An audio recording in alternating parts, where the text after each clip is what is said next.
Hello and welcome to the Mandad podcast. Each month we look to bring you 2 podcasts.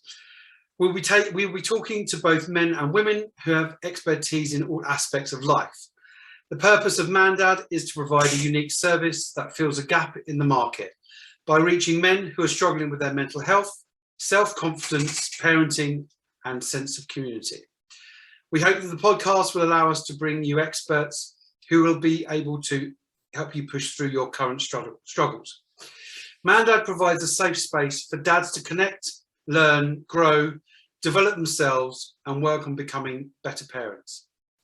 We also publish a monthly magazine just for dads. Inside you'll find news and information, man stuff, dad stuff, parenting stuff and some fun stuff too. To find out more, go to www.mandad.media. My name is Stuart Radmall and I will be your host. This week we have another exciting guest for you. As well as being an author, today's guest is a marketing consultant, charity director and open water swimmer. He is also a divorced father. After graduating from Bradford University and working for and running a number of marketing agencies, Patrick rediscovered his love of writing in his late 40s. The Dummy Pass is his book, hopefully of many, and the idea of the book came as him and his ex-wife were separating. It is the book that he wanted to be able to read to his son at the time, but also it is the story he wanted to hear as a parent. The Dummy Pass has been described as an original, imaginative and sensitive book, beautifully capturing and the conflicting emotions of a boy desperately trying to find firm footings as his world begins to fall apart. And I think at some point we can all resonate with that, and I'm sitting here now certainly resonating with it. So I'm very pleased to welcome Patrick Smith. Hi Patrick, welcome to the Mandad podcast and thank you for agreeing to spend some time with us. Not at all, thanks very much for having me. Hello. Hi. So let's jump right in and tell us about yourself and your parenting situation. Yeah, sure. So yeah, I mean, as you said, I'm late 40s. Anyone watching the video of this will be able to tell that straight away, I'm sure. My ex-wife and I split up 8 years ago, I think it is now, and 7 years ago, I think. And yeah, so since then I've been a sort of, well, the way I describe it as I'm a part-time single dad. So tonight is one of the nights. My lad's now 15 and worrying more about GCSE mocks and probably girls without telling me, and playing rugby and things like that. So I don't have to do quite as much direct hands-on parenting, but yeah, so that's that. And then subsequent to that, I'm also in a new relationship and my partner has 4 kids. So we're soon going to have a blended family of 5 kids, which is hugely exciting actually. So yeah. Yeah, that's I suppose that might be a little bit daunting, going from having 1 child to the prospect of having all 5 running around causing chaos and bringing you quintuple the amount of issues that you may have been considered with in the past. Yeah, I mean, it's to some extent it's kind of having half a child, and I only have him half the time. And we now in a situation where I have my son 50% of the time. I think, like most dads, that wasn't the case to start with. We've been able to remain friendly throughout all of this, my ex and I, but the automatic assumption even from us was that she would have him more of the time soon after we split up. So that was that. Yeah, so I have in effect half a child, or a child for half the time, and I'm moving to having effectively 5, which actually yeah, there's moments of sort of, I think, nervousness about that, but I'm actually genuinely very excited, and all 5 of them are amazing kids. So I'm just, yeah, it's going to be brilliant.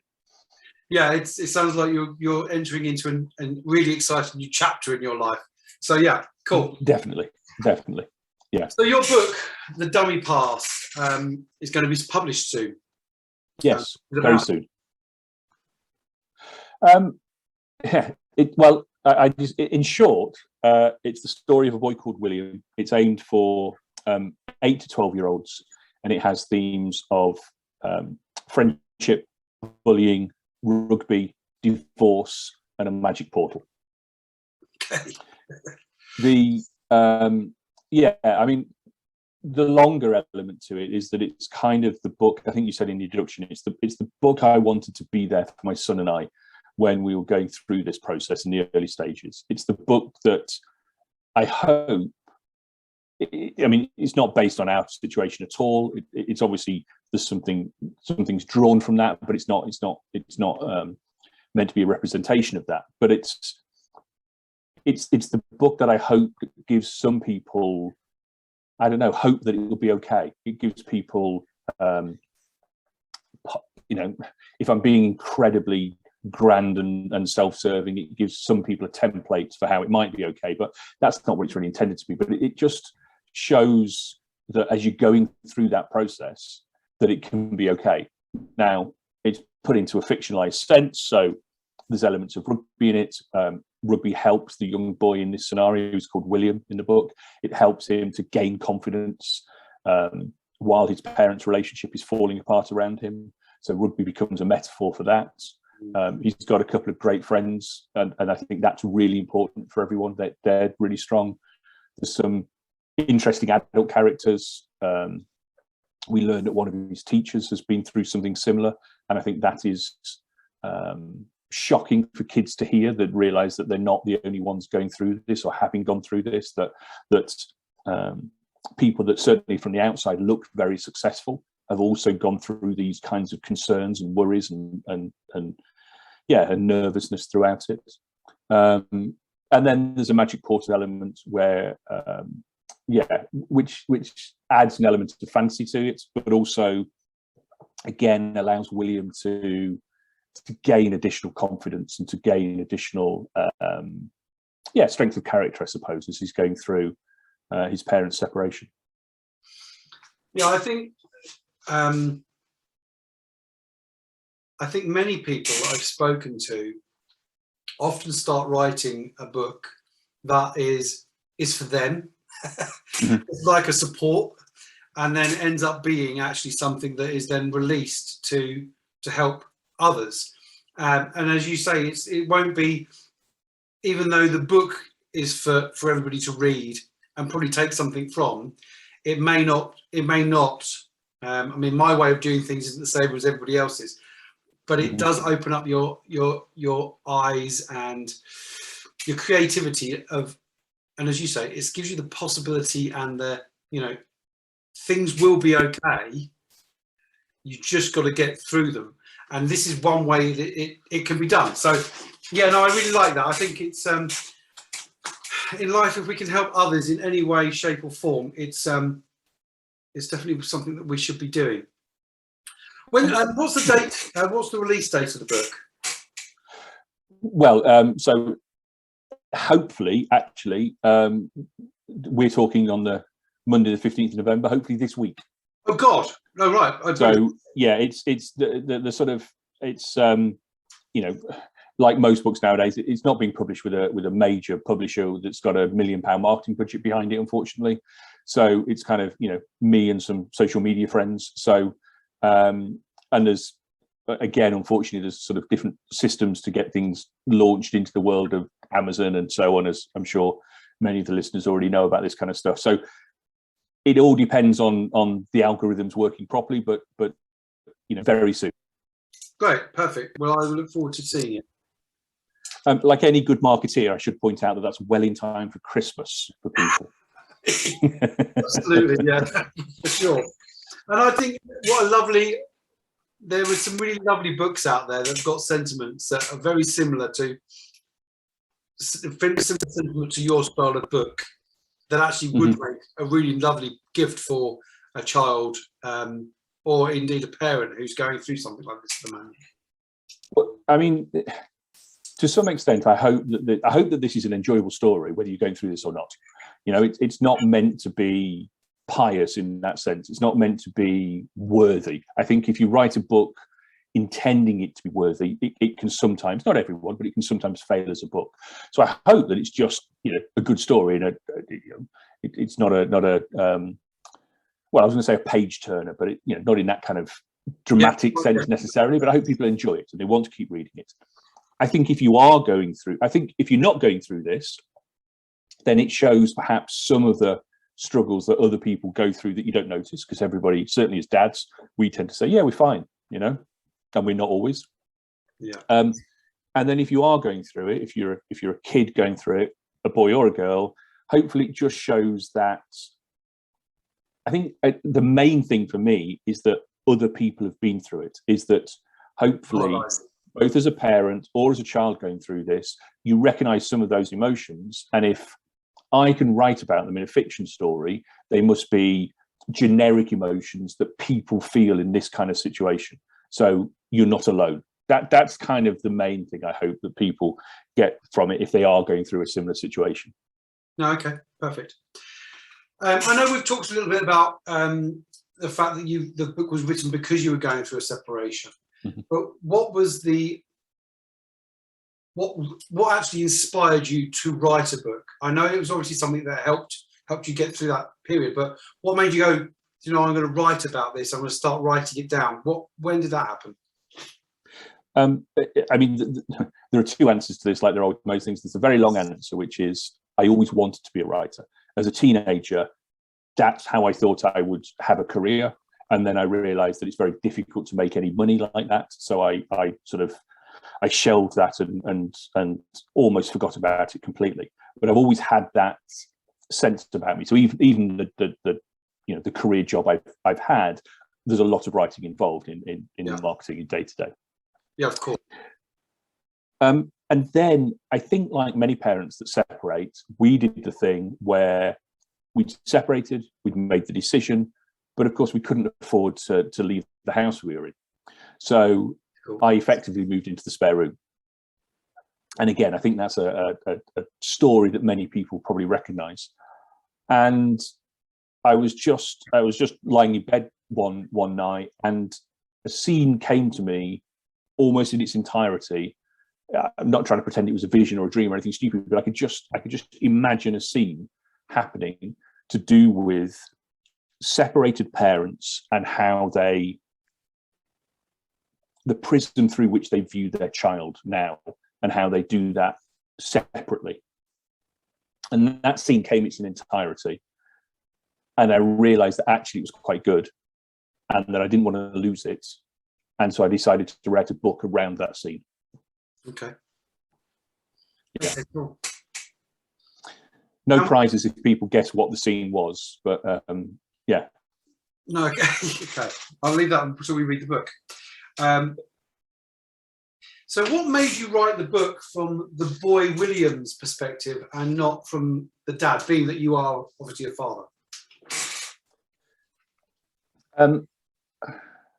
I think there are a couple of things, really. I think that's truer. I think you get from kids, you get sort of the naked truth a bit more. Yeah.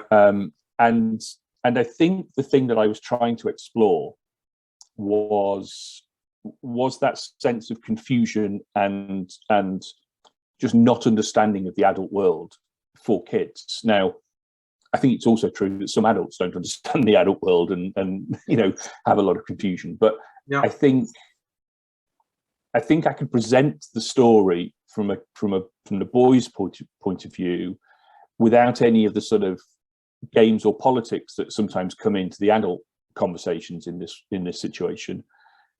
And I also think that I could show some of the confusion at those games and politics. So I think there's, obviously as you go through a process like this, you end up reading your own book about 12 times because you need to edit it. And every so often there's a paragraph that I just think the kids reading this won't get that, but I'd like to think that the parents will smile at it because there's just something that one of the adults does that the kid only half sees because they don't see the full picture, but they, passes them by. But the adults will go, oh, okay, I know what the mum's playing at there, or I know what dad's done there, but the boy William doesn't. It's like a good Disney film that's good for the whole family. Yeah. There's a scene and the children go, oh, that's great. but we're the ones really laughing because as an adult we get it more than the children do. So yeah, no, that's it's a very clever way of writing, and I think you wouldn't have been able to do that as much if you had written it from the father and from the dad's point of view.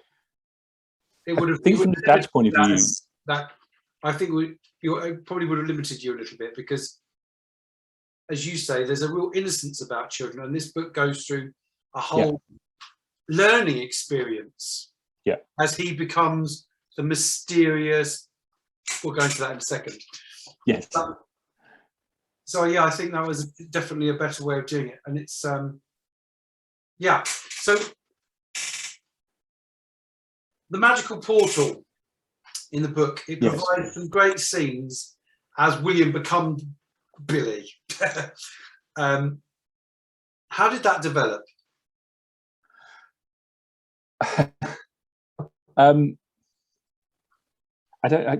Part of me doesn't know. I don't want to sound like a really, horribly arty writer, darling. It just happened. But genuinely, some of the scenes did start to happen as the characters developed.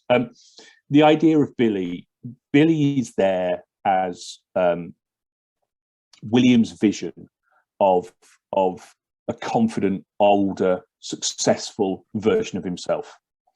Billy's there to represent that William can not only get through it in the short term, but actually very successfully gets through it in the long term. And that's what I wanted to represent. The magic portal is never fully explained on purpose. We never quite know exactly who Billy is. We don't know whether it's, some kind of modern storytelling multi-dimensional thing or a dream, or it's the equivalent of, if you're as old as I am, Jamie and a magic torch or a Mr. Ben moment. Yeah. That's intentionally never explained, but Billy represents this. Not only will William get through this now, but he will be successful in his own world in the future. He will be, by successful, I mean well-adjusted and grounded and secure and have friends and all of that kind of stuff that's more important than anything else when it comes to success for me. And so Billy was always a device to be able to show that. Yeah, no, I think there's so many, you talked about it at the very, very beginning when we started, all the different elements, this book is about. And what I like about it is the fact that it covers both, the child and the parent. And and I think as adults and as a man now, I don't know whether I still look at things the same way, whether I look at is having friends as important now as it was when I was when I was younger and developing friends all the time. But the more I think about these things, actually, friendship to me is important as well as dealing with fear. And again, fear is something that's quite new when you're a child. You learn it. Yep. It starts imprinting on you. But now, fear for me is a huge, is sort of the monster in the room a lot of the time, and it comes from me. It's not even somebody else's monster. It's mine that I'm afraid of. Yep. And that's really difficult to overcome. And I just love the way that you watch, and when you talk about the transfer of William becoming Billy, and it's what he learns to get there. And he's got the friendship from Tom and Finley, and everyone's got to deal with the bullies. So you got Stephen and Harry in there. I just love the way that it's almost like this is how you become. This is what you have to go through to become a man. And looking at it on the other side is are these things still important to me? And actually, they all are still important to me. And I think men still struggle with all this stuff, as well as children do, but it just becomes different. It becomes a different animal. Yeah, I think that's really interesting. I think actually this is obviously moving away from what the book's about, but I think one of the biggest struggles for men is that element of friendship and what friendship means and how much you can share and what you can talk about. And I think for the majority of men, classically, men's friendship is different from women's, which is sometimes a truism rather than the truth. But I think men sign up to that belief as much as it being, inherently and genetically true. And in particular, men that are going through separation or recently, re-single or whatever it may be, I think that element of a lack of friendship. I mean, for most people, your spouse is one of your main friends, and if you're a bloke, you often have most of your friendships group are based. Most of your male mates are the husbands of your wife's female friends, and it can make it very difficult. Suddenly, sure. Yeah, and suddenly a lot of that is taken away, and I think men forget how important friendship is. And I know when I went through this, again, I'm sat. I still live in the flat I moved into once I'd moved out of the shared house, and I sat in the front room that I'm talking to you from, for evenings on my own, not knowing what to do next. The nights that my son wasn't with me, I went through lots of very difficult times where I had nothing to do. I had no one to talk to. Yeah. Work became a massive release because I had someone to talk to. Yeah, it's it doesn't really matter how old you are. If the struggle is there, the struggle is always real. And one of the things I like, and I'm going to go back onto the questions I have, but I think it's one of the good things about Mandad is the fact that it represents all, whether you're an 18-year-old guy just starting to get into proper relationships, or you're becoming a dad for the first time, or you're about to get married, or you split up with your long-term girlfriend, and all these things challenge us, or you've been made redundant, or you've lost a job, or you've been married for 60 years and you've just lost your wife. It's like, I don't know what to do next.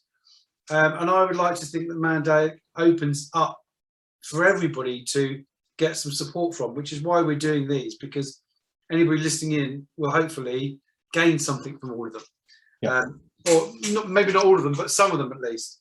And again, just slightly bringing it back to the book, but I think it's that sense that other people have gone through similar things that you're feeling. Even if you don't know those other people, makes you realize you're not quite as alone as you thought you were. And that alone, I think, is very important. No, I totally agree. The feeling of being alone is it's a scary place. And I think when you're having a troublesome time, reaching out, it's very difficult for men. I think when you're having a troublesome time, it's not only the fact that you feel alone, you also feel like the only person going through that ever in the world. And it's true, don't get me wrong, your personal circumstances are incredibly personal to you, but that, many other people have had very similar emotions under slightly different circumstances, but, had those emotions, had those feelings, and have eventually come through the other side. There is always a path for people through whatever it is, through to the other side. And there are always stories of people that have got through to the other side, no matter what it is that you're feeling, as terrible as sometimes it may feel. Yeah. And as you say, everybody does feel that this is only ever happening to them right now. But it's not. There'll be millions of other people who are in very similar situations, whether it be divorce or whatever it is. And I think having somebody that you can talk to realise that you're not alone. And actually, most of us don't ever go through a really unique situation. It's what hundreds of thousands have been here before. And that's why having books that you can read, which explains, this is the hole I fell into, and this is how I got out of it. Yeah. And this might help you in some way. Exactly. So we talked about it hopefully being published in like this week at some point. Where would you be able to get a copy? I have a website. Okay. So my website is patricksmith.uk, and you can find a link to it from there. Obviously, it'll be available on Amazon as well. It's not there just yet, and that's one of the sort of publishing timelines that is not down to me, is down to Amazon. Obviously, if you buy it through me, I pay more taxes, so that's good for the country. But you know, Amazon's also more convenient. So, pays your money, you take your choice. I'm hoping. I mean, it's, you know, again, it's, I'm hoping to get it out into bookshops. It's a bit of a sort of yeah, you know, young writers, unknown. I say young in the sense of, i.e., first book, not my actual age, obviously. Unknown, you know, first book, all that kind of stuff can be a bit of a slog. So hopefully it'll be in bookshops. If people want to persuade their local bookshop to get in touch with me and order a few copies, that'd be amazing. But yeah, I mean, the main ways to get it at the moment are through my website or through Amazon. Okay, cool. I will make sure that the your website is linked on here at some point. I have, great, thank you. I have people that make things flash up either here or here or there, whatever it might be. So, do you have any plans to write any more books? Yes, actually. So I said earlier that this has been something that I've wanted to do since I was a teenager, and yeah, so this book just reignited my love of writing.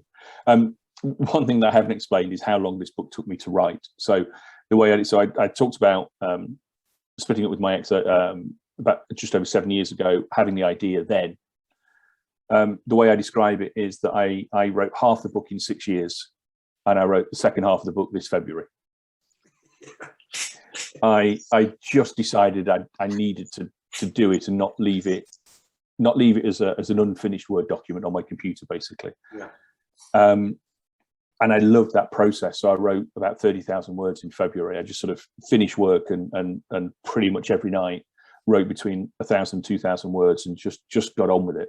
Yeah. And I loved it. Yeah. And so I don't have other children's books necessarily, but I do have at least a couple of ideas already for future books. And yeah, I'm starting to think like that. So things are coming to me, and I go, "Oh, that's a good idea. That could be a book. I'll jot that down." So I would love at some point to you know, to not be a marketing consultant and occasional writer, but to be a writer and occasional marketing consultant. Yeah. That would be the sort of dream career. Yeah. Yeah. No, okay, nice. I like it. Well, I know a couple of people who have got publishing companies, and they may well be able to help you to get your books out a bit quicker than the 6 years and 1 month, maybe. Yeah. No, I hope the second one I write a bit quicker, but yes. I think it's one of those things, isn't it? Life always gets in the way, but I think when you make up your mind, you just get it done. It comes back partly to belief. I just didn't believe in it. I didn't believe in me doing it enough. This has still been a very strange process to go from writing about the book or writing the book to talking about it. And while I was writing it, in the process of writing it and editing it, I couldn't have had this conversation because the book was too much me. It was too personal. It would have been talking to you about me. And that was too close. Now it's a book. It's an actual physical book. I've actually got a proof copy in front of me, so it's an actual book. Now it's an actual book. I can talk about it, yeah, and that's a much easier to have the conversation. And I can believe in it. When it was still in my head, it was really difficult to try and sell it. It's just a strange. Yeah, I just found that really difficult. I get and understand that, actually, especially when you're talking about something that. It's something you went through, that makes it even more raw and more difficult. But yeah, when you've got a physical thing that's a product of it, and it's been written to help others and to entertain others, yeah, I love that. So what? I'm aware that we're probably around the sort of right time-ish now. So, what advice would you offer other dads going through a separation or divorce? I mean, yeah, I think, again, I don't claim to be able to give, you know, relationship advice or any direct advice. I think I know some of the things that worked for me. The things that worked for me were as much as you possibly can, respect the other partner and try and take any anger and bitterness out of that relationship, at least in the relationship that refers to the kids. To some extent, my ex and I were very lucky, and that we decided to split up before we hated each other, and that meant that we never got to that point. Yeah. But I think one of the things but we could have drifted into that. We could have chosen to allow ourselves to hate each other, if you know what I mean. That was that's what people expected of us. And we both of us, and you know, she did this as well. We both of us worked very hard to not hate each other.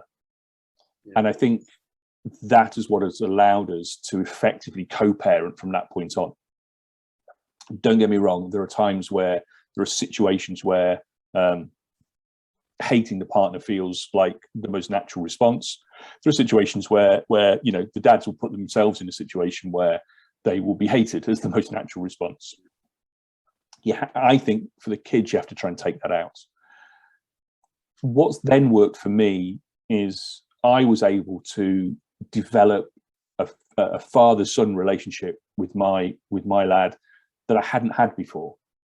And so, you know, again, it surprised me when I was married how traditional we were in those roles. I didn't think I would be, but we were. She did most of the parenting, I did most of the outside of the home working. And that meant that I didn't really have a relationship with my son. Yeah.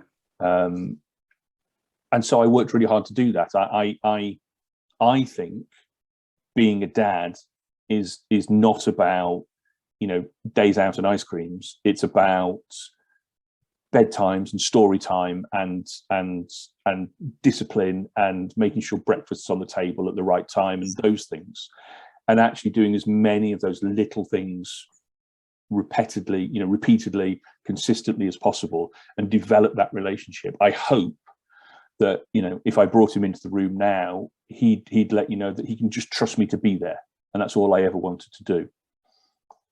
Especially when kids are going through a feeling that you're not there because you're separating from the other partner.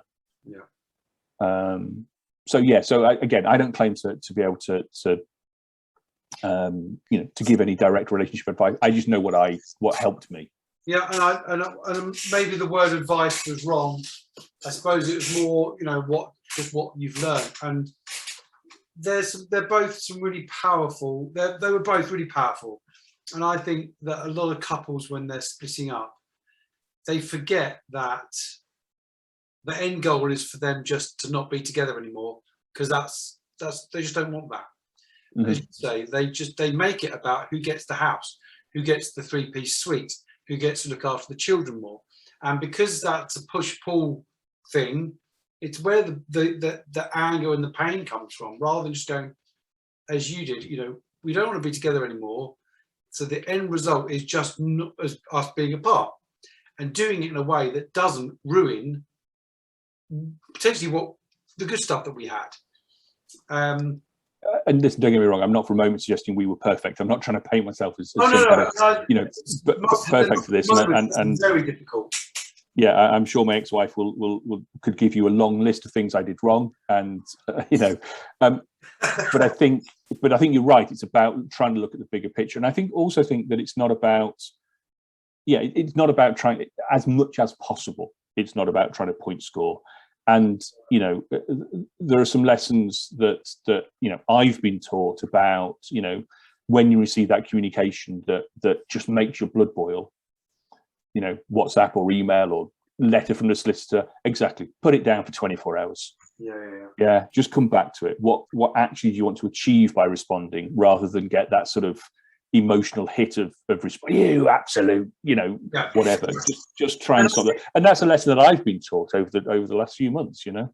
But I think for me, that the fact that you even try and do those things is, you know, it's a lot of people just don't bother. They just go for the, I've received this, what have you sent me this for?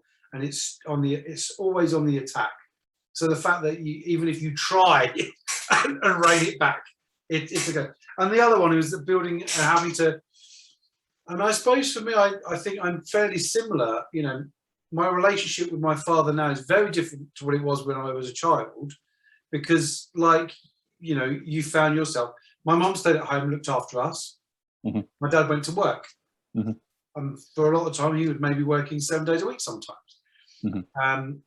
And I didn't really see him because he left for work by the time I got up, and I was in bed by the time he got home. So yeah, I think very similar with him. Again, the relationship wasn't really there until much later on. But the fact that I think you're right.